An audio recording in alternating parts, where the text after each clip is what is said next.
السلام علیکم ورحمۃ اللہ۔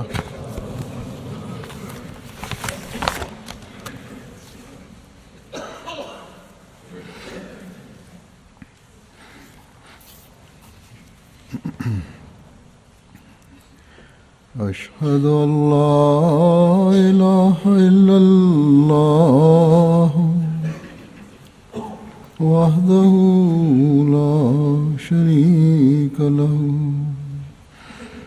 وأشهد أن محمدا عبده ورسوله أما بعد فأعوذ بالله من الشيطان الرجيم بسم الله الرحمن الرحيم الحمد لله رب العالمين الرحمن الرحيم مالك يوم الدين إياك نعبد وإياك نستعين اهدنا الصراط المستقيم صراط الذين أنعمت عليهم غير المغضوب عليهم ولا الضالين۔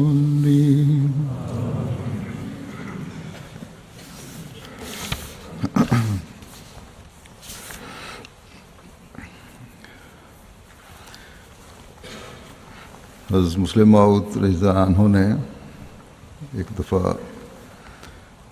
قومی نقائص اور کمزوریوں کے بارے میں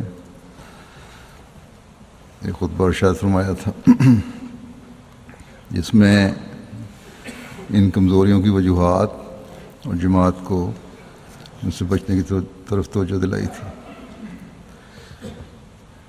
اس مضمون کی آج بھی ضرورت ہے، اس لیے میں نے اس سے استفادہ کرتے ہوئے آج اس مضمون کو لیا ہے۔ نقائص اور کمزوریاں ہمیشہ دو قسم کی ہوتی ہیں، ایک فردی کمزوریاں اور نقائص، اور ایک قومی کمزوریاں اور نقائص۔ اسی طرح خوبیاں بھی دو قسم کی ہوتی ہیں، ایک فردی خوبیاں اور دوسرے قومی خوبیاں۔ فردی نقائص وہ ہیں جو افراد میں تو ہوتے ہیں لیکن من حیث القوم قوم میں نہیں ہوتے۔ اسی طرح خوبیاں ہیں، بعض خوبیاں افراد میں تو ہوتی ہیں لیکن من حیث القوم قوم میں نہیں ہوتی۔ افراد اپنے علم اور اپنی کوشش سے بعض خوبیاں اپنے اندر پیدا کر لیتے ہیں، اسی طرح نقائص کی وجوہات اور اسباب ہر شخص کے اپنے حالات اور ماحول کی وجہ سے ہوتے ہیں۔ بدی اور نیکی کے بارے میں یہ بات بھی یاد رکھنی چاہیے کہ نیکی اور بدی یا نقص اور خوبی اپنے ماحول کے اثرات کے نتیجے میں پیدا ہوتی ہے۔ اس کی مثال اسی طرح ہے جیسے کوئی بیج زمین کے بغیر نہیں اگ سکتا، یا آج کل نئے ذریعہ کاشت میں ایک خاص قسم کی مٹی بنائی جاتی ہے جس میں پانی جذب کرنے اور بیج کو پروان چڑھانے کی صلاحیت ہوتی ہے۔ بڑے بڑے برتنوں میں اس کو رکھا جاتا ہے اور بڑے بڑے ہالوں کے اندر اس کی کاشت ہوتی ہے، لیکن بہرحال اس کے بغیر بیج نہیں اگ سکتا۔ کسی بھی بیج سے صحیح استفادے کے لیے، اس سے اس کے اگانے کا مقصد حاصل کرنے کے لیے اس کو زمین یا زمین جیسے ماحول کے میسر کرنے کی ضرورت ہوتی ہے، اور اس کے بغیر بیج اگر اگے گا بھی تو تھوڑے عرصے میں مر جائے گا، ختم ہو جائے گا۔ اسی طرح بدی یا نیکی جو نقائص یا خوبی کی وجہ سے پیدا ہوتی ہے، وہ ماحول کے اثرات کے نتیجے میں پیدا ہوتی ہے۔ بس برائیوں یا نیکیوں کے بڑھنے میں ماحول ایک لازمی جزو ہے۔ ارد گرد کے اثرات جب تک کسی نیکی یا بدی کے لیے خاص زمین تیار نہ کر دیں، اس وقت تک وہ بدی یا نیکی نشو و نما نہیں پا سکتی۔ لیکن ماحول بھی دو قسم کے ہوتے ہیں۔ ضروری نہیں کہ ایک قسم کا ماحول ہر ایک پر ایک جیسا اثر انداز ہو جائے۔ ایک قسم کا ماحول صرف افراد پر اثر ڈالتا ہے اور من حیث القوم وہ ہر ایک کو متاثر نہیں کرتا۔ اس کی مثال ایسی زمین کی ہے جس میں خاص فصلیں اگ سکیں۔ مثلا حضرت مسلم موعود نے مثال دی ہے کہ زعفران ہے، ہندوستان میں پیدا ہوتا ہے، تو تمام ہندوستان میں نہیں ہوتا یہ، بلکہ خطہ کشمیر میں ہوتا ہے، اور وہاں بھی ایک خاص علاقہ ہے جس میں خاص قسم کا زعفران پیدا ہوتا ہے جو اعلیٰ قسم کا ہے۔ پاکستانی ذمہ دار بھی جانتے ہیں، بلکہ چاول کا کاروبار کرنے والے بہت سارے لوگ جانتے ہیں کہ خوشبودار باسمتی چاول جیسا کہ کالر کے علاقے میں ہوتا ہے، وہاں پاکستان کے اور کسی علاقے میں نہیں ہوتا۔ زراعت کے ماہرین نے بڑی کوشش بھی کی ہے، لیکن کامیاب نہیں ہو سکے اس جیسی خوشبو پیدا کرنے میں۔ بہرحال خاص حالات، خاص بیجوں کے لیے اللہ تعالیٰ نے قانون قدرت میں مہیا کر دی ہیں یا مقرر کر دی ہیں، جس کے بغیر اس خاصیت اور وہ صفت پیدا نہیں ہوتی۔ پھر زمین ہے یا دوسرے موسمی اثرات ہیں، یہ سارے اثر انداز ہوتے ہیں۔ اس کے مقابلے پر بعض فصلیں ایسی ہیں، مثلا گندم ہے یا خاص قسم کے باغات ہیں، وہ ایک ملک میں تمام جگہ ہو جاتے ہیں۔ پیداوار میں کمی و بیشی کا فرق ہو تو ہو، لیکن ہو جاتے ہیں۔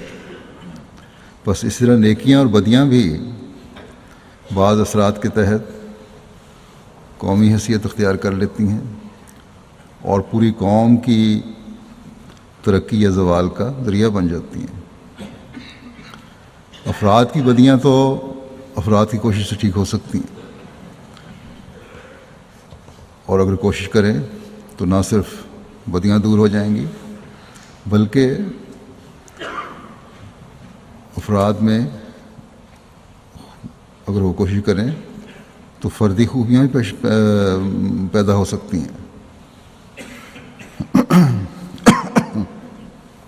لیکن جو قومی اثرات کے تحت بدیاں یا نیکیاں ہوں، ان کے لیے کسی ایک فرد کی کوشش کارآمد ثابت نہیں ہو سکتی، کیونکہ فرد جزو ہے کل کا، حصہ ہے کل کا، اور جو خرابی کل میں ہو وہ جز کی اصلاح سے ٹھیک نہیں ہو سکتی، بلکہ کل کی خرابی اگر ہو تو اس سے فرد بھی متاثر ہوتا ہے۔ اگر ایک علاقے میں ماحول ہی خراب ہے تو اس ماحول کی وجہ سے وہاں رہنے والے تمام لوگ متاثر ہوں گے۔ مثلا اگر کوئی شخص اگر مثال لیں ہم انسانی جسم کی، اگر کوئی شخص زہر کھا لے تو یہ نہیں ہو سکتا کہ وہ زہر ہاتھ، پاؤں اور دماغ یا دوسرے اعضاء پر اثر نہ کرے، یہ تمام جسم پر اثر کرے گا۔ اسی طرح ہمارا کھانا ہے، گوشت، پھل وغیرہ ہم کھاتے ہیں اور مختلف چیزیں ہم کھاتے ہیں، ان سے جسم کا ہر حصہ فائدہ اٹھائے گا، کیونکہ یہ تمام اعضاء افراد ہیں کل کے، یعنی جسم کے۔ اس لیے وہ زہر میں بھی حصہ لیتے ہیں اور اچھی خوراک میں بھی حصہ لیتے ہیں۔ اسی طرح جو نیکی یا بدی قومی طور پر پیدا ہو وہ تمام قوم پر اثر ڈالتی ہے، بس جو قومی بدیاں یا نیکیاں ہوں ان کا مقابلہ کوئی خاص حصہ جسم یا فرد نہیں کر سکتا، یا کسی خاص فرد کی اصلاح سے قومی اصلاح نہیں ہو سکتی، نہ بدیوں کو دور کیا جا سکتا ہے اس طرح، نہ ہی نیکیوں کو پھیلایا جا سکتا ہے، کیونکہ کل کا اثر جز پر ضرور پڑتا ہے۔ بہرحال یہی قاعدہ ہے کہ اگر کل کو فائدہ ہو تو جز کو بھی فائدہ ہوگا، اور اگر کل کو نقصان پہنچے تو جز کو بھی نقصان پہنچے گا۔ بس افراد کی بدیاں تو ان کی تشخیص کر کے پھر ان کا علاج کر کے دور کرنے کی کوشش ہو سکتی ہے، اور کسی کو اگر خود احساس ہو جائے تو وہ خود بھی کوشش کر کے اپنی بدیاں دور کر سکتا ہے۔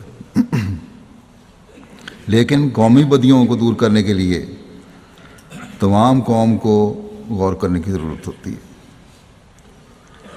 اگر بحیثیت قوم وہ بدیوں کو دور کرنے کے لیے کھڑی نہ ہو، کوشش نہ کرے، یا بحیثیت قوم علاج کرنے کے لیے تیار نہ ہو، تو بحیثیت قوم وہ بدیاں اور نقائص اس قوم میں پیدا ہو جاتے ہیں، اور ایک وقت آتا ہے جب وہ قوم کو ہلاک کرنے کا باعث بن جاتی ہے۔ بس جہاں یہ ضروری ہے کہ ہم میں سے ہر ایک اپنے نفس کی کمزوریوں کو دیکھے، وہاں یہ بھی ضروری ہے کہ ہم بحیثیت قوم اپنی کمزوریوں کو دیکھیں اور ان کی نشاندہی کریں، اور پھر بحیثیت قوم ان کا علاج اور تدارک کریں، اور اس علاج میں ہر ایک کو اپنا کردار ادا کرنا ہوگا، کیونکہ بغیر مشترکہ کوشش کے اور مشترکہ طور پر علاج کے ہم کامیاب نہیں ہو سکتے۔ دنیا جو ہے، دنیاوی قانون کو بھی اگر دیکھیں، کوئی ذمہ دار مثلاً قدرتی آفات ہیں، سیلاب ہے، کوئی ذمہ دار اپنی زمین کو باندھ کے سیلاب سے نہیں بچا سکتا۔ باندھ باندھنا، اس کی منصوبہ بندی کرنا، یہ حکومت کا کام ہے۔ مشترکہ کوشش حکومت کی طرف سے ہوتی ہے۔ حکومت نام ہے لوگوں کے جمع ہونے کا، اور جہاں حکومتیں ہی نکمی ہوں وہاں پوری قوم کو نقصان ہوتا ہے، جیسا کہ پاکستان میں بھی ہم نے گزشتہ دنوں جو سیلاب آیا گرمیوں میں اس میں دیکھا، اور ہمیشہ دیکھتے ہیں۔ بعض قدرتی آفات سے بچا جا سکتا ہے، بے شک قدرتی آفات ایسی ہیں کہ جب آئیں تو ان سے بچنا مشکل ہے، لیکن ایسی بھی ہیں جن سے بچا جا سکتا ہے۔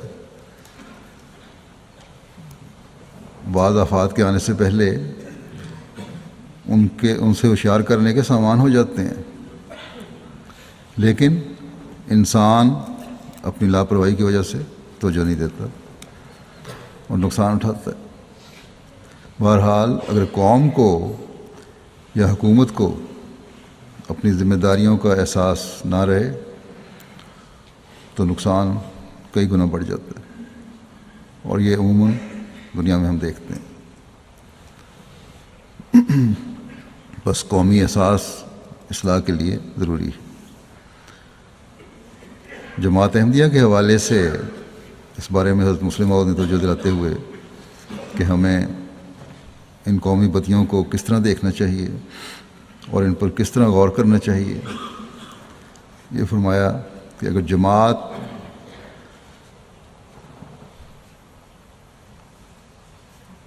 بعض پہلوؤں سے اس پر غور کرے اور اس کا علاج کرے تو فائدہ ہو سکتا ہے۔ مختلف ذرائع ہیں اس کے، کیونکہ یہ ذرائع جو ہیں وہ قومی امراض کی تشخیص کر سکتے ہیں، اور جب تشخیص ہو جائے تو پھر یہ علاج بھی ہو سکتا ہے۔ پہلا ذریعہ وہ تعلیمات ہیں جو کسی قوم میں جاری ہوں اور جن پر عمل کرنا ہر شخص اپنا فرض سمجھتا ہو۔ اگر وہ بری باتیں ہیں یا اس تعلیم کے بد نتائج ہیں یا اس تعلیم سے بد نتائج نکل سکتے ہوں جیسا کہ بعض مذاہب میں ہیں،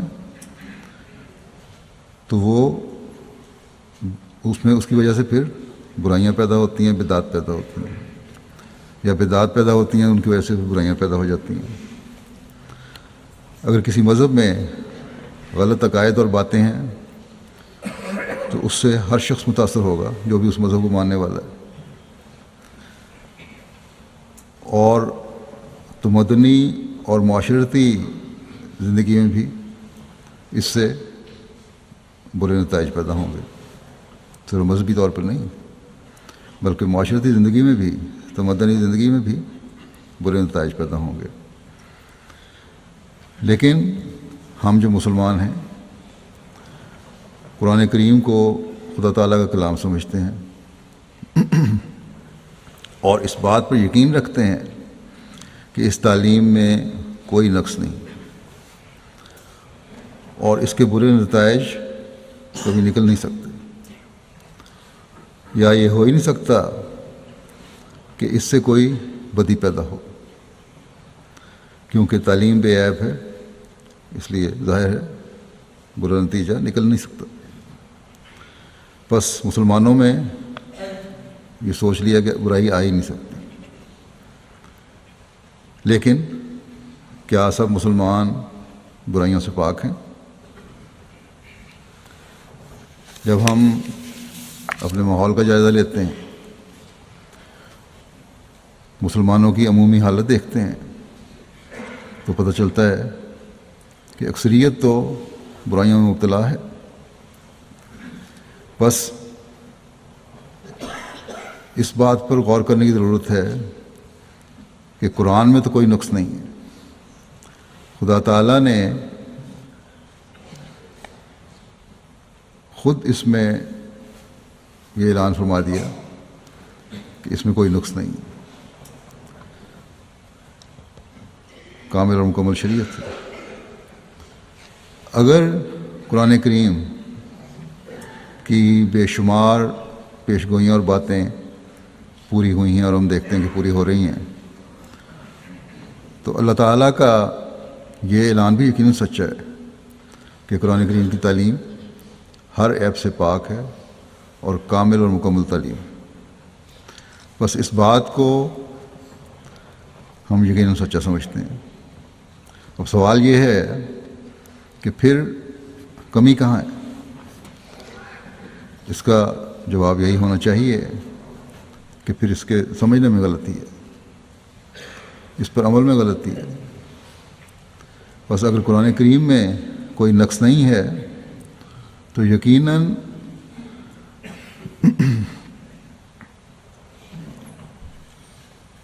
ہمارے سمجھنے اور عمل کرنے میں غلطی ہے، اور یقیناً قرآن شریف میں نقص نہیں ہے.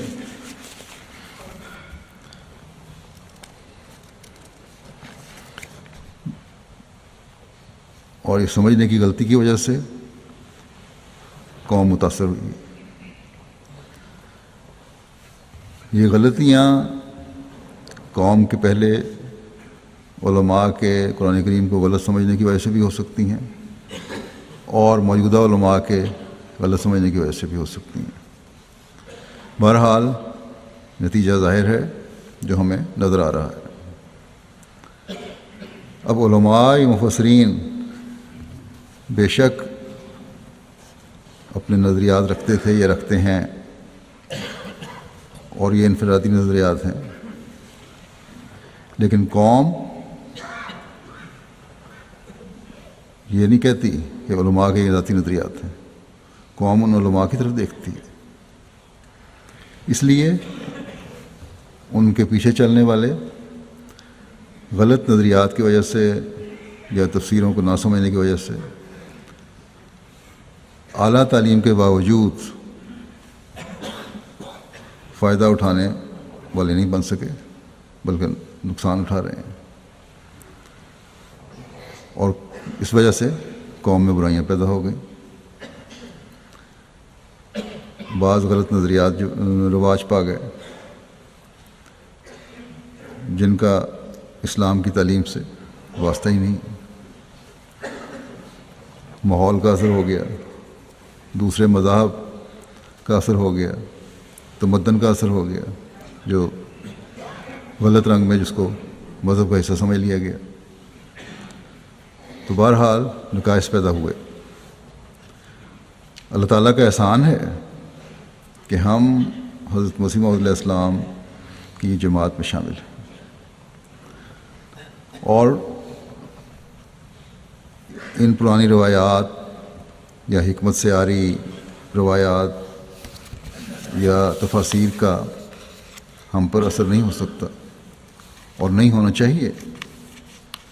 لیکن پھر بھی ہم پورے طور پر محفوظ اس لیے نہیں کہ اپنے نظریات کو رکھنے والے لوگ جماعت میں شامل ہوتے ہیں، جو بعض مواقع پر بعض معاملات میں شکوک و شبہات میں پڑ جاتے ہیں، یا سمجھتے ہیں کہ اس بات کی اس طرح بھی تشریح کرنے میں کوئی حرج نہیں ہے. اور بعض دفعہ بعض نئے آنے والے علماء ہی اپنی سوچ کے مطابق تفسیر کر دیتے ہیں. گو کہ منع نہیں ہے، ہونی چاہیے، لیکن اس کے لیے کچھ اصول ہیں. تو بہرحال اس غلطی کی وجہ سے پھر ایک غلط نظریہ پیدا ہو سکتا ہے. اس لیے اس برائی سے بچنے کے لیے علماء کو بھی خلافت اور جماعتی نظام کے تحت ہی اپنے نظریات کا اظہار کرنا چاہیے. بہرحال بے شک ہم عموماً غلط نظریات سے اللہ تعالیٰ کے فضل سے پاک ہیں عمومی طور پر، لیکن اپنے آپ کو غلطیوں سے پاک رکھنے کی ضرورت مستقل طور پر ہے کہ ہم، اور اس کا طریقہ یہی ہے کہ ہم غیر احمدیوں کی غلطیوں پر ہمیشہ نظر رکھیں، کیونکہ نظر رکھ کر ہی ہم اپنے اندر ان غلطیوں کو داخل ہونے سے روک سکتے ہیں. اور قومی نقائص سے بچ سکتے ہیں۔ پھر اس چیز پر بھی ہمیں غور کرنا چاہیے کہ ہمارے ارد گرد جو دوسرے مذاہب یا کسی بھی طرح کے لوگ بستے ہیں، چاہے کسی مذہب سے تعلق رکھتے ہیں یا نہیں رکھتے، کسی مذہب پر یقین رکھتے ہیں یا نہیں رکھتے، خدا کو مانتے ہیں یا نہیں مانتے، ان میں کون کون سے قومی نقائص ہیں۔ اس دائرے کو ساتھ کے ملکوں کے قومی نقائص تک بھی وسعت دینی چاہیے، بلکہ اب تو دنیا اس قدر قریب ہو گئی ہے کہ تمام دنیا کے رہنے والے ایک دوسرے کی ہمسائیگی کی شکل اختیار کر گئے ہیں، یعنی وہ فاصلوں کی تو کوئی دوری رہی نہیں، اور پھر اس کے علاوہ میڈیا نے بھی دوریاں ختم کر دی، ان کی خوبیاں اور خامیاں ہمیں سب نظر آ جاتی ہیں۔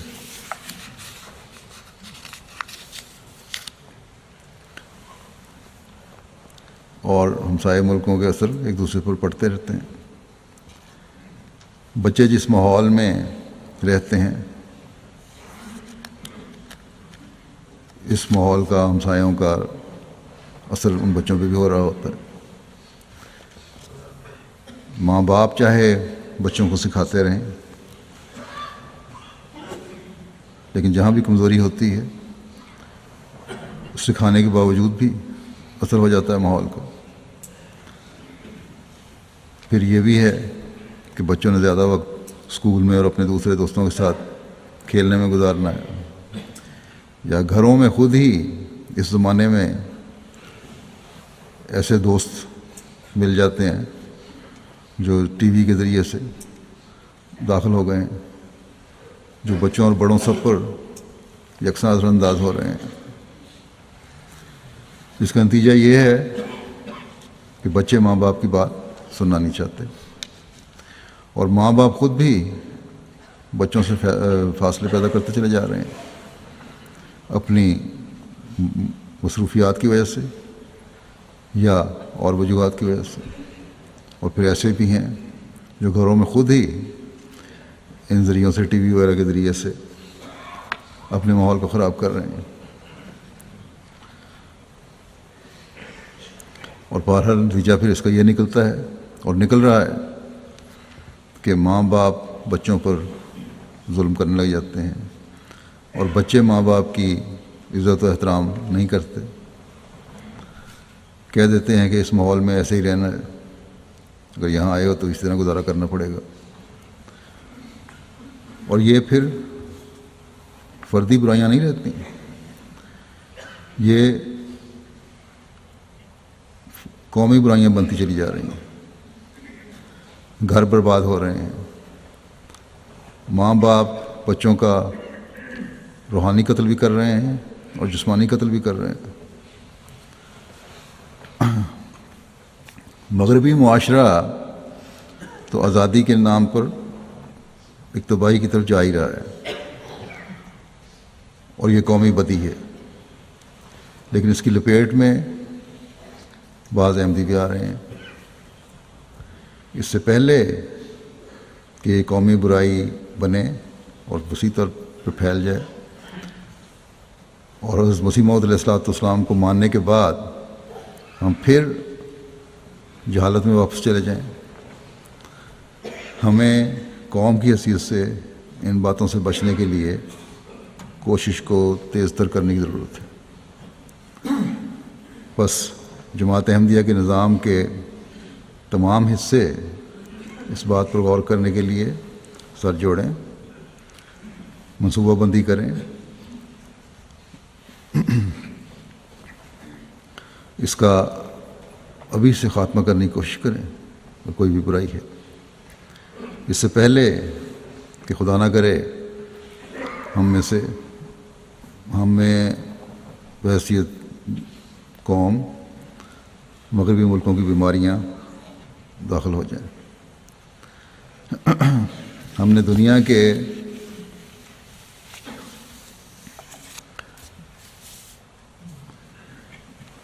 علاج کا بیڑا اٹھایا. ہم نے یہ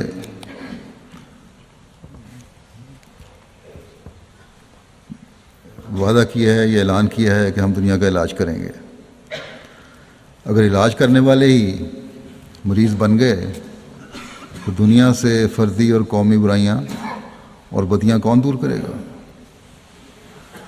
پھر اس بات کو بھی سامنے رکھ کر غور کرنا چاہیے کہ کسی قوم میں اپنے مخصوص حالات کی وجہ سے بعض نیکیاں بھی پیدا ہو سکتی ہیں اور بعض کمزوریاں بھی پیدا ہو سکتی ہیں. اس کی مثال مسلم عہد یہ دی ہے کہ ہماری جماعت اللہ کے فضل سے ہر جگہ پھیلی ہوئی ہے اور اللہ تعالیٰ دور دور کے لوگوں کے دلوں کو فتح کر رہا ہے. بڑی وسعت اب تو اللہ تعالیٰ کے فضل سے مل چکی ہے. اور ساتھ ہی ہماری جماعت کا یہ بھی عقیدہ ہے کہ کبھی غیر احمدیوں کے پیچھے نماز نہیں پڑھنی چاہیے، کیونکہ غیر احمدی امام نے اس امام کو نہیں مانا جس کو خدا تعالیٰ نے زمانے کا امام بنا کر بھیجا ہے. اور نہ صرف مانا ہی نہیں بلکہ انتہائی غلیظ زبان بھی استعمال کرتے ہیں. بس ہم خدا کے مقرر کردہ امام پر بندوں کے مقرر کردہ امام کو ترجیح نہیں دے سکتے، اس لیے ہم ان کے پیچھے نماز نہیں پڑھتے. اب عموماً تو اللہ تعالیٰ کے فضل سے جماعت کے سینٹر بھی ہیں اور مساجد بھی ہیں جہاں احمدی باجماعت نماز پڑھ سکتے ہیں یا پڑھتے ہیں. لیکن ابھی بعض علاقے ایسے بھی ہیں جہاں ایک ایک دو دو گھر احمدیوں کے ہیں، اس لیے وہ گھروں میں نماز پڑھ لیتے ہیں بجائے اس کے اکٹھے ہو کر نماز پڑھ لیں. ہر ایک اپنی اپنی نماز پڑھ رہا ہوتا ہے. اس طرح میں نے پہلے بھی توجہ دلائی تھی کہ گھروں میں بھی باجماعت نماز کر لیا کریں تو کوئی حرج نہیں. یا بعض اس بات پر کہ مصروفیت ہے اپنی نماز علیحدہ پڑھ لیتے ہیں، بعض کام کی مصروفیت کی وجہ سے نمازیں جمع کر لیتے ہیں. تو یہ ساری وجوہات اس لیے ہیں کہ مسجد جانے کی طرف توجہ نہیں یا مسجد قریب نہیں، اور قریب کی جو غیر احمدیوں کی مسجد ہے اس میں ہمیں جانے کی اجازت نہیں بعض علاقوں میں. یا اور بعض دوسری وجوہات ہیں.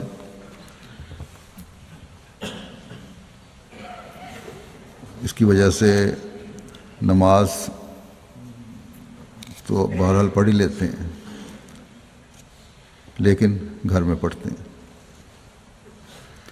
اور نماز باجماعت کی طرف عموماً توجہ نہیں ہے. یا یہ بھی ہے کہ نمازیں جمع کرنے کی طرف بلا وجہ زیادہ توجہ ہو گئی ہے، باوجود توجہ دلانے کے، بار بار کی تلقین کے. باجماعت نماز کے لیے ایک بڑی تعداد کو ذوق و شوق نہیں ہے. گویا یہ ایک قومی بیماری بن رہی ہے، اس لیے اس کے شدت سے علاج کی بہت زیادہ ضرورت ہے. یہ فردی نقص نہیں ہے کہ فلاں شخص مسجد میں باجماعت نماز پڑھنے نہیں آیا. یہ جس طرح عدم توجہی کا اظہار ہو رہا ہے،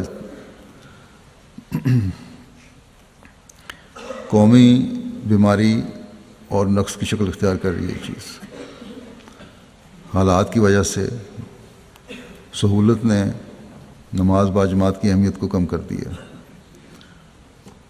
بے شک احمدی نمازیں گھروں میں پڑھتے ہیں، اور ان میں ایسے بھی ہیں، بہت سے ایسے ہیں جو بڑے گریہ وداری سے گڑ گڑا کر نمازیں پڑھتے ہیں،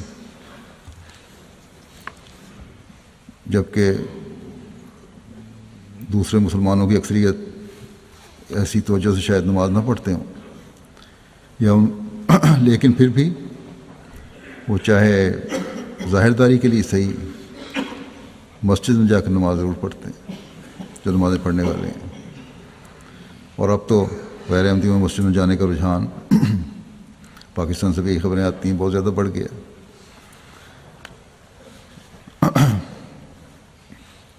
جہاں یہ تو نہیں پتہ کہ نمازیں توجہ سے پڑھتے ہیں کہ نہیں، لیکن جاتے ضرور ہیں، اور پھر وہاں جماعت کے خلاف غلط اور بیہودہ باتیں بھی سنتے ہیں. ان کی وجہ سے ان میں نفرتیں بھی پیدا ہو رہی ہیں. تو برائیاں تو باہر ان میں پیدا ہو رہی ہیں، لیکن ایک چیز ہے کہ مسجد میں جاتے ہیں. ہم نے مسجد میں اگر جانا ہے تو برائیوں کو دور کرنے کے لیے جانا ہے. اس لیے بہت فرق ہے ہمارا جانے میں اور ان کے جانے میں، لیکن ان کو اس طرح توجہ ہو چکی ہے اور ہماری اس طرح توجہ میں بہت کمی ہے. بس ہمیں اس طرح توجہ دینی چاہیے کہ مسجدوں کو آباد تو حقیقی مومنوں نے کرنا ہے، اور حقیقی مومن وہی ہیں جنہوں نے زمانے کے امام کو مانا ہے، نہ کہ عبادت کے نام پر فتنہ و فساد کرنے والوں نے. من حیث القوم مسجد میں جا کر نماز نہ پڑھنے یا نمازیں جمع کرنے کا نقص مزید بڑھنے کا خطرہ اور امکان اس وقت بڑھ جاتا ہے جب ہم یہ دیکھتے ہیں کہ بچوں کے ذہنوں میں اس کی اہمیت کم ہوتی جا رہی ہے، اور بعض بچے اپنے ماں باپ کی حالت دیکھ کر یہ کہنے بھی لگ گئے ہیں کہ دن میں 3 نمازیں ہوتی ہیں. جب کہو کہ 5 ہوتی ہیں تو کہہ دیتے ہیں کہ ہم نے تو اپنے ماں باپ کو 3 نمازیں پڑھتی دیکھا ہے. بس اس بارے میں ہر جگہ غور اور منصوبہ بندی کی ضرورت ہے، نہیں تو اگلی نسل میں یہ قومی بدی بن جائے گی. اپنے ماحول پر نظر ڈال کر، جیسا کہ میں نے کہا، ہمیں وسیع تر منصوبہ بندی کرنے کی ضرورت ہے. آج دنیا کی جو حالت ہے کہ خدا سے اور دین سے دور ہٹ رہے ہیں، اگر ہم نے شدت کے ساتھ کوشش نہ کی تو مختلف قسم کی بدیاں ہمارے اندر داخل ہونا شروع ہو جائیں گی. ایک بدی کے بعد پھر دوسری بدی بھی آتی ہے. نام کا دین رہ جائے گا، روح نہیں رہے گی.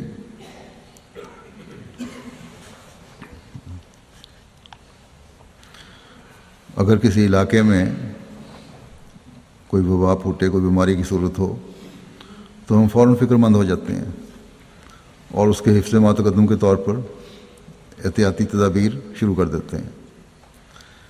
تو روحانی بیماریوں کے خطرے کے لیے کو دور کرنے کے لیے ہمیں کس قدر کوشش کرنی چاہیے اس معاشرے میں رہتے ہوئے. بلکہ جیسا کہ میں نے کہا، اب تو دنیا ایک ہو گئی ہے، اور بدیوں اور برائیوں کی متعدی مرض کے لیے کہ دور کرنے کے لیے تو پھر اور بھی زیادہ کوشش کی ضرورت ہے.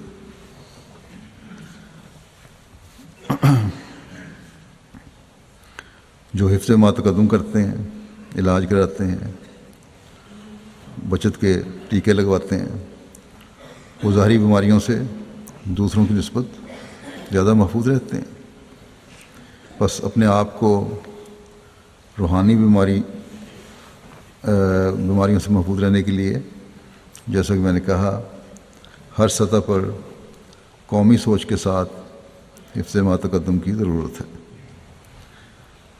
ان غلط عقائد اور عملوں کی تبدیلی کی وجہ سے جو علماء نے امت میں پیدا کر دیے، مسلمانوں کا ایک بہت بڑا حصہ باوجود کامل تعلیم کے گمراہ ہو گیا.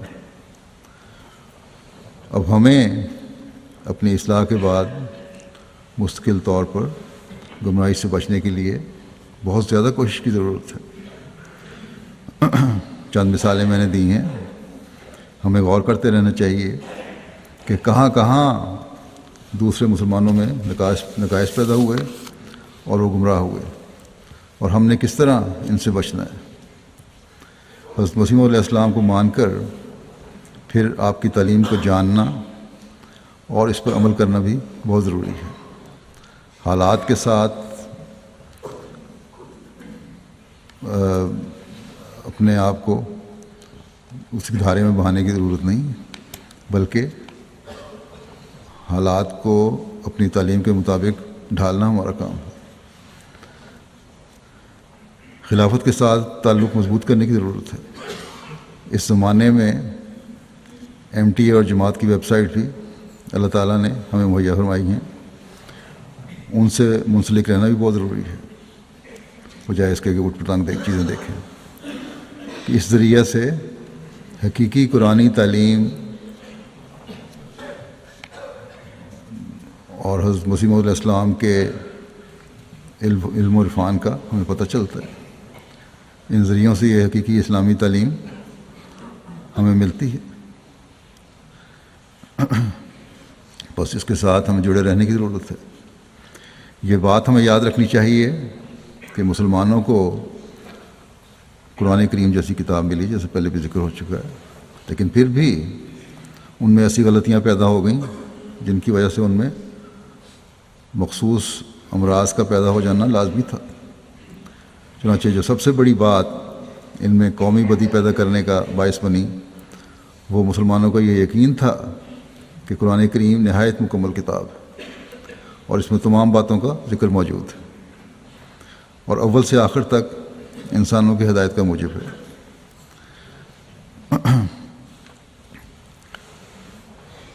بس ان باتوں سے بظاہر تو یہ لگتا ہے کہ اس وجہ سے یہ قرآن کریم کی خوبی کو عیب بتایا جا رہا ہے، کیونکہ اس کے باوجود مسلمانوں میں غلط اثر ہوا قائم۔ مگر اگر غور کیا جائے تو معلوم ہوگا کہ دراصل یہ ہے تو خوبی، مگر اس کو غلط طور پر سمجھنے کی وجہ سے مسلمانوں میں بہت بڑا عیب پیدا ہو گیا۔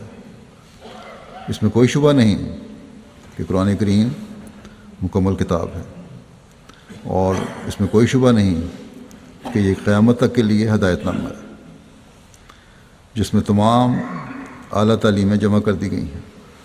مگر اس میں بھی کوئی شک نہیں کہ اللہ تعالیٰ جو انسانی دماغ کا خالق ہے، وہ یہ بھی جانتا تھا کہ دماغ کی یہ خاصیت ہے کہ اگر اسے سوچنے کی عادت نہ ڈالی جائے تو یہ مردہ ہو جاتا ہے اور اس میں ترقی کرنے والی کیفیت باقی نہیں رہتی۔ اس لیے وہ قرآن کو اس نے کامل بنایا، مگر ہر حکم جو اس نے دیا اس کا ایک حصہ انسان کے دماغ کے لیے چھوڑ دیا۔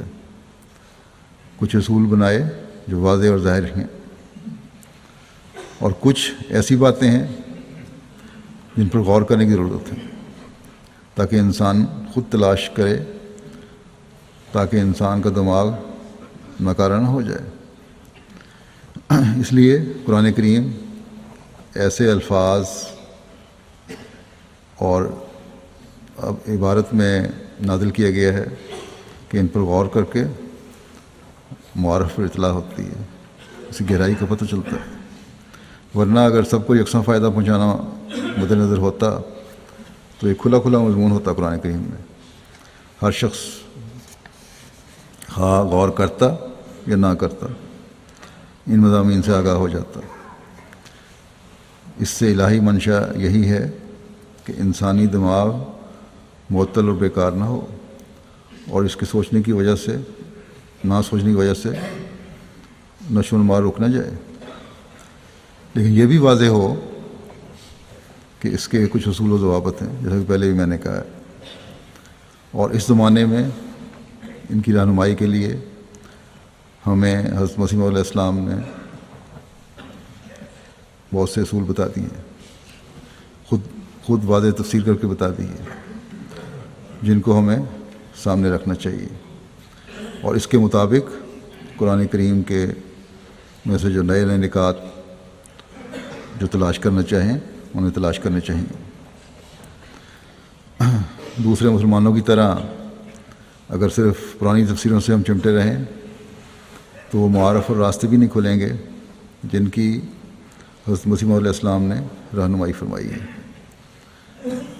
آج کل تو غیر احمدیوں میں بھی جو مفسر بنتے ہیں بڑے، ڈاکٹر ہیں، علماء ہیں، وہ بھی جماعتی لٹریچر اور تفسیریں پڑھ کر اپنے درس دیتے ہیں، بلکہ بعض ایسے بھی ہیں علماء جو تفسیر کبیر پڑھ رہے ہوتے ہیں۔ تو بہرحال قرآن کریم ایک کامل اور مکمل کتاب ہے، اس میں کوئی شک نہیں، اس میں سب کچھ ہے، لیکن اس کو پڑھ کر غور کرنے والے اور اس پر اس کی تعلیم کے مطابق عمل کرنے والے کو ہی ہدایت نصیب ہوتی ہے۔ صرف ایک بات کو لے کر کہہ دینا کہ ہدایت مل گئی کافی نہیں، بلکہ ہر بات پر عمل کرنا ضروری ہے۔ قومی اور فردی برائیوں اور خوبیوں کا پتہ چلتا ہے اس سے۔ اس کتاب میں اللہ تعالیٰ نے آخرین کی تعلیم کے لیے اور ان کی سوچوں کو وسیع کرنے اور روشنی دکھانے اور قرآن کریم کو سمجھنے کے لیے اپنا ایک فرستادہ بھیجنے کا بھی اعلان فرمایا، لیکن جو غور کرنے والے نہیں، علماء کو کہلا کر بھی جاہل ہیں اور خدا تعالیٰ کے بھیجے ہوئے کے انکاری ہیں۔ قرآن کریم کے علوم کی وسعت سے محروم ہے اس وجہ سے، اور جہالت میں ڈوب کر اسلام کی غلط تشریح کر کے اسلام کی خوبیاں دکھانے کے بجائے اسے بدنام کرنے کی کوشش کر رہے ہیں۔ پس ان مسلمانوں کے یہ عمل ہمیں مزید اس طرف غور کرنے والے اور متوجہ کرنے والے ہونے چاہیے کہ ہم صرف ظاہر پر اکتفا نہ کریں، بلکہ اسلام کی تعلیم کی روح کو سمجھتے ہوئے ہر برائی کو قومی برائی بننے سے پہلے دور کرنے والے اور ہر نیکی کو قومی نیکی بنا کر پوری جماعت میں اس کو رائج اور لاگو کرنے والے ہوں۔ ہمیشہ ایسا ماحول میسر رکھنے والے ہوں اور اس کو آگے اپنی نسلوں میں منتقل کرنے والے ہوں جس سے بدیاں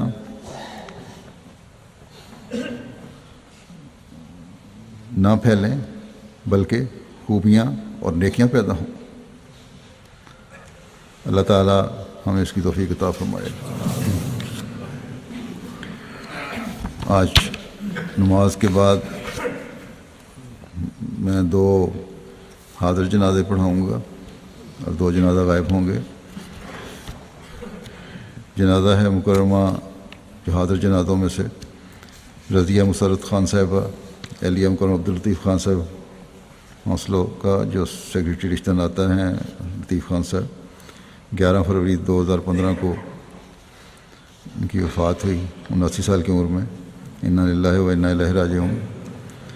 آپ حضرت محمد ظہور خان صاحب صحابی حضرت مسیح علیہ السلام کی بہو اور صوبے دار کرم بخش صاحب کی بیٹی تھیں۔ 1962 میں انگلستان آئیں، 1975 میں 2 سال صدر لجنہ حوصلوں اور پھر لمبا عرصہ حوصلوں میں لجنہ کی سیکریٹری ضیافت کے طور پر خدمت کی توفیق پائی۔ مہمانوں کے علاوہ جماعتی پروگرام کے مواقع پر اپنی ٹیم کے ہمراہ نہایت خوش دلی سے مہمان نوازی کیا کرتی تھیں۔ حوصلوں میں احمدی بچوں کے علاوہ غیر جماعت احباب کے بچوں کو بھی قرآن کریم ناظرہ پڑھانے کی توفیق پائی۔ آپ انتہائی خوش اخلاق ملنسار مہمان نواز ایک مخلص خاتون تھیں۔ خلافت سے اخلاص و وفا کا تعلق تھا، بچوں کی اچھی دین تربیت کی۔ کسی نہ کسی رنگ میں آپ کے بچے دین کی خدمت کی توفیق پا رہے ہیں۔ کہ آپ کے شوہر کے علاوہ 2 بیٹیاں اور 4 بیٹے ہیں آپ کی یادگار ہیں۔ ظہیر خان صاحب صدر جماعت حوصلوں ہیں اور نائب افسر سگا کی حیثیت سے بھی خدمت کر رہے ہیں۔ اللہ تعالیٰ مرحومہ کے درجات بلند فرمائے۔ دوسرا جنازہ عزیزم عامر شیراز صاحب ابن مکرم شاہد محمود صاحب ماڈرن ساؤتھ کا ہے۔ 12 فروری 2015 کو بارزہ کینسر 29 سال کی عمر میں وفات پا گئے۔ انا للہ و انا الیہ راجعون۔ حضرت مسیح علیہ السلام کے صحابی حضرت مصری حسن دین صاحب رضی اللہ عنہ مرحوم ان کے پردادا اور حضرت حکیم جلال الدین صاحب رضی اللہ عنہ ان کے والد کے پڑنانا تھے۔ اپنے حلقے میں خدمت کے لیے ان کے علاوہ جلسہ سالانہ پر خدمت خلق اور سیکیورٹی کی ڈیوٹی بڑے شوق سے دیا کرتے تھے۔ بڑے خوش اخلاق ملنسار اور مخلص نوجوان تھے۔ پسماندگان میں والدین کے علاوہ اہلیہ اور 2.5 سالہ بچی یادگار چھوڑی ہیں۔ عزیز مرحوم کو کینسر تھا اور بڑا لمبا عرصہ بڑی تکلیف دہ بیماری کو بڑے ہنستے ہوئے گزارا انہوں نے. میرے پاس بھی انتہائی بیماری کی حالت میں آئے، جب بھی آتے تھے تو مسکرا رہے ہوتے تھے. بہت پیارے بچے تھے. اللہ تعالیٰ ان سے مغفرت اور پیار کا سلوک فرمائے، اپنی رحمت کی چادر میں ڈھانپ لے. ان کی بیوی اور بیٹی کو بھی اپنی حفظ و امان میں رکھے اور صبر عطا فرمائے. ان کے والدین کو بھی صبر اور حوصلہ عطا فرمائے. جنازہ غائب میں پہلے ہے مکرم الحاج رشید احمد صاحب، جن کی وفات ملواکی امریکہ میں 7 فروری 2015 کو ہوئی. انا للہ و انا الیہ راجعون. ان کی عمر وفات کے وقت 91 سال تھی. مرحوم امریکہ کے شہر سینٹ لوئس میں 1923 میں پیدا ہوئے. 1947 میں بیعت کر کے اسلام میں احمدیت میں داخل ہوئے. بیعت کرنے کے بعد 2 سال بعد 1949 میں دینی تعلیم حاصل کرنے کے لیے روا چلے گئے، جہاں خود حضرت مسلم موعود رضی اللہ عنہ نے آپ کا ریلوے اسٹیشن جا کر استقبال کیا. انہوں نے جامعہ احمدیہ میں 5 سال تعلیم حاصل کی، پھر باقاعدہ مبلغ بنے. پاکستان میں قیام کے دوران اردو اور پنجابی زبان پر عبور حاصل کیا. امریکہ سے سب سے پہلے جامعہ احمدیہ میں بطور طالب علم داخل ہونے کا اعزاز حاصل ہوا. اسی طرح روا میں 5 سال قیام کے دوران آپ کو حضرت مسلم موعود رضی اللہ عنہ کی خاص رفاقت بھی نصیب ہوئی. حضور رضی اللہ عنہ نے آپ کا رشتہ مبلغ احمدیت حاجی ابراہیم خلیل صاحب کی صاحبزادی مکرمہ سارہ قدسیہ صاحب سے کروا دیا، جن کے وطن سے آپ کے ہاں 3 بچے ہوئے اور ایک بیٹی کی وفات ہو چکی. ایک بیٹا اور ایک بیٹی آپ کی اس پہلی شادی سے حیات ہیں، امریکہ میں رہتے ہیں. 1955 میں جامعہ احمدیہ سے فارغ ہونے کے بعد آپ کو امریکہ میں بطور مبلغ بھجوایا گیا. حضرت مسلم موعود نے آپ کی روا سے روانگی کے وقت اپنے دست مبارک سے لکھا ہوا آپ کو نصیحت فرمائی، اور ایک پگڑی کا کلا جس میں حضرت مسلم موعود کے کپڑے کا ایک ٹکڑا سلا ہوا تھا آپ کو بطور تحفہ عطا فرمایا، جو ابھی تک آپ کے پاس موجود تھا، اب آپ کے بچوں کے پاس ہے. جماعت احمدیہ امریکہ کے سب سے پہلے مقامی امریکن مشنری تھے. آپ نے امریکہ میں شکاگو، سینٹ لوئس اور دوسرے شہروں میں بطور مشنری کے علاوہ امیر جماعت امریکہ کی حیثیت سے بھی خدمات انجام دیں. اس کے علاوہ آپ ایک لمبا عرصہ صدر ملواکی جماعت اور مختلف مرکزی عہدوں پر خدمت کی توفیق پاتے رہے. دوسری شادی آپ کی سینٹ لوئس کے سابق صدر جماعت مکرم خالد عثمان صاحب کی بیٹی عزیزہ احمد سے ہوئی، جن سے آپ کے 2 بیٹے اور 2 بیٹیاں ہیں. آپ کو تبلیغ کا جنون کی حد تک شوق تھا، کوئی موقع ہاتھ سے جانے نہیں دیتے تھے. آپ کے دور صدارت میں جماعت ملواکی کی امریکن احمدیوں پر مشتمل ایک بڑی جماعت کی بنیاد پڑی، جو امریکہ کی دوسری جماعتوں کے مقابلے پر اکثریت میں ہے. 1998 میں انہیں حج کی سعادت حاصل ہوئی. ملواکی میں جماعت کے علاوہ دیگر مذاہب کے لوگوں میں بھی مقبول تھے. 20 سال سے ٹی وی کے ایک پروگرام اسلام لائیو پر باقاعدہ آ رہے تھے. آپ نے اپنی زندگی کے آخری لمحات تک جماعت کے ہفتہ وار تبلیغی اسٹال پر باقاعدگی سے جانا اختیار کیے رکھا. وفات سے قبل جب تک ہوش میں تھے آپ نرسوں کو بھی تبلیغ احمدیت کرتے رہے. 1985 اور 86 میں انہوں نے شہر کی مشہور یونیورسٹی آف وسکانسن میں عام مسلمانوں کے لیے ایک بڑے جلسہ کا اہتمام کیا. موصوف نے یونیورسٹی آف وسکانسن کے نوجوانوں کے ساتھ بھی رابطہ رکھا ہوا تھا. باقاعدگی سے کیمپس میں تقاریر کیا کرتے تھے. ہزاروں کی تعداد میں طلباء کو اسلام کی پرامن تعلیم سے آگاہ کیا. مرحوم باقاعدگی سے متعدد لوکل اور اسٹیٹ لیڈرز کے ساتھ بھی رابطہ رکھتے تھے. اتوار کے روز عام لوگوں کے لیے میٹنگ رکھتے، جن میں احمدی احباب کے علاوہ مختلف مذاہب سے تعلق رکھنے والے دوسرے احباب بھی آتے اور ان کی باتوں سے مستفید ہوتے. دوستوں کے اظہار پر اور مرکز کی اجازت سے آپ نے اپنی یادداشتوں کو، جن میں حضرت مسلم موعود رضی اللہ عنہ کی رفاقت خاص میں پاکستان کے مختلف مقامات کے سفروں پر جانے اور سوال و جواب کی مجالس میں بیٹھنے اور باقاعدہ طور پر نوٹ بک میں نوٹس کو درج کرنا شامل تھا، اس کو کتابی صورت میں طبع کروانا تھا. اس غرض کے لیے کئی سالوں کی محنت کے بعد یہ کتاب تیار ہوئی اور اب مرکز کی منظوری سے شائع ہونے والی ہے۔ مربی سلسلہ ملک فاران ربانی لکھتے ہیں کہ 9 ماہ قبل میری بطور مبلغ یہاں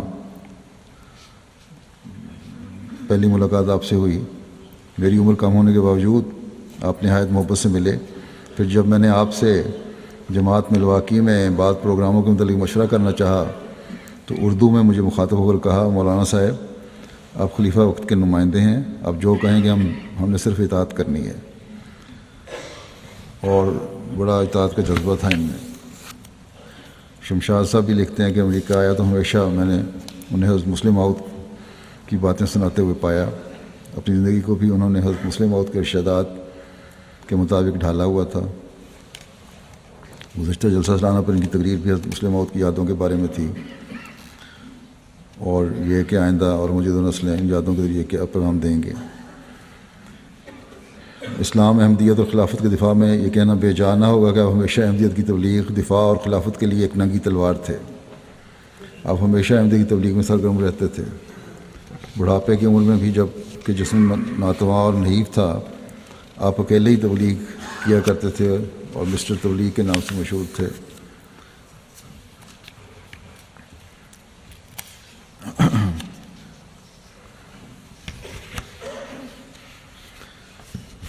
اللہ تعالیٰ کی فضل سے وہاں کافی لوگ ان کے جنازے میں شامل ہوئے۔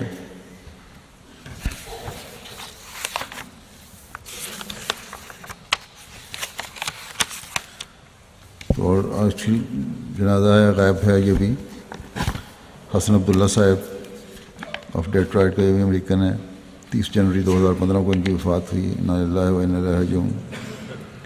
26 ستمبر 1929 کو ایک عیسائی گھرانے میں پیدا ہوئے۔ ان کا پیدائش کا نام ولیم ہینری تھا۔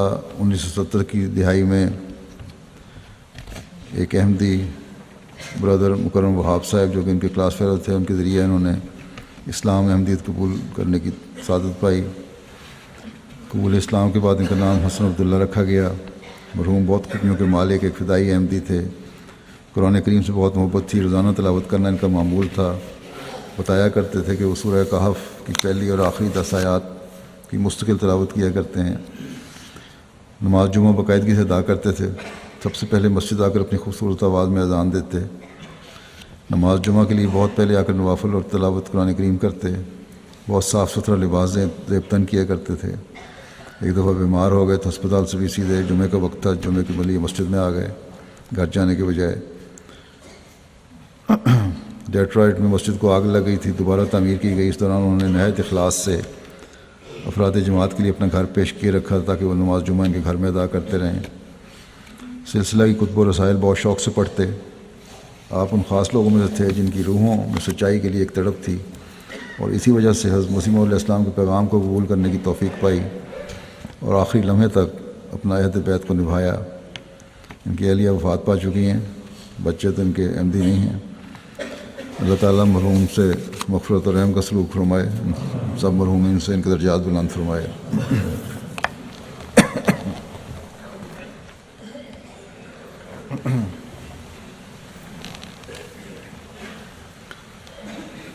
الحمد